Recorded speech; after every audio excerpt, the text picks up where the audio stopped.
The sad thing is that, look at these statistics.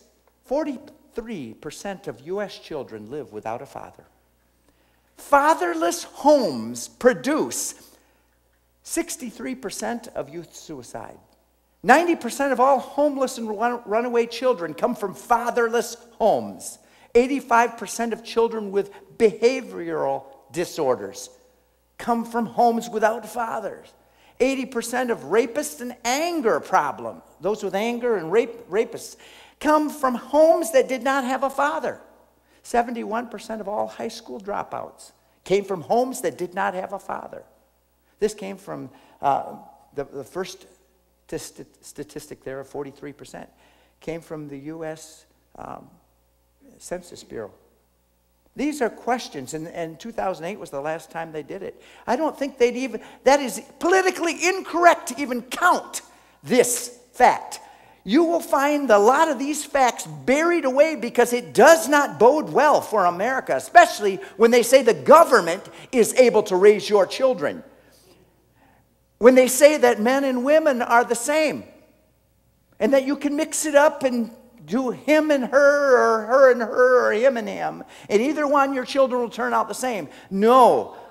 When a father, a male presence, who is loving and nurturing and providing is not in the home, the statistics show that we are on a decline. We are the worst in the world when it comes to percentages of fatherless homes. Might be the richest country in the world, but I tell you what, we are in some ways the poorest when it comes to the quotient of fathers. 71% of all high school dropouts, no father. 75% of all adolescent patients in chemical abuse centers, those with drug problems, no fathers in the home. 85% of all youths in prison had no fathers. Do you see a trend here? And a sad thing is that 72% of the children of in the African American community are raised in fatherless homes. I don't think that it is a race thing as much as a fatherless problem. Why so much of the black community suffer from some of all of these things. Even the leaders in the black community, like, who's that comedian that everybody mocks me, I like, Cosby, dared to say these kind of words. And people clicked their tongue and said, don't say that information. But I tell you what, there was a father who dared stand up and tell the truth the way it is. We need to have fathers. Today is a good day. I don't want to bring you down with all these statistics, because I want to show you that no matter what your experience may be, whether you had a father, though he was present in the home, was absent for you emotionally.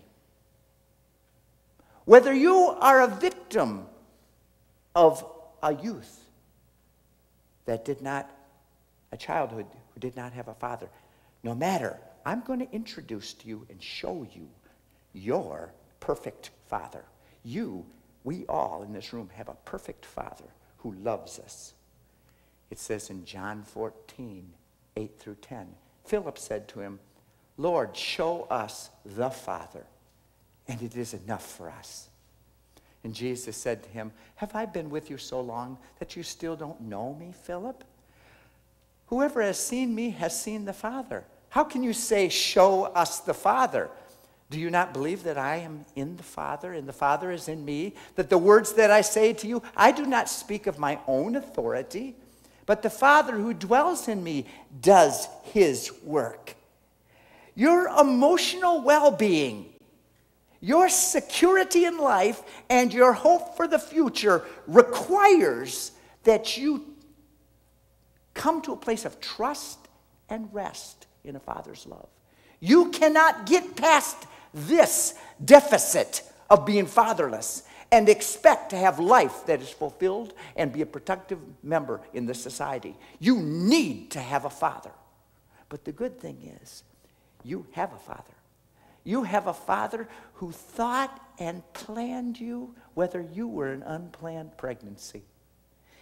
He knew you before not one breath was drawn, and that he cares for you. He loves you. You have a Father who tenderly cares for you and loves you. In fact, Romans 8, verse 15 says this, you have received the spirit of adoption, by whom we cry out, Abba, Father. The word Abba, Father is an Aramaic word which literally means daddy or papa.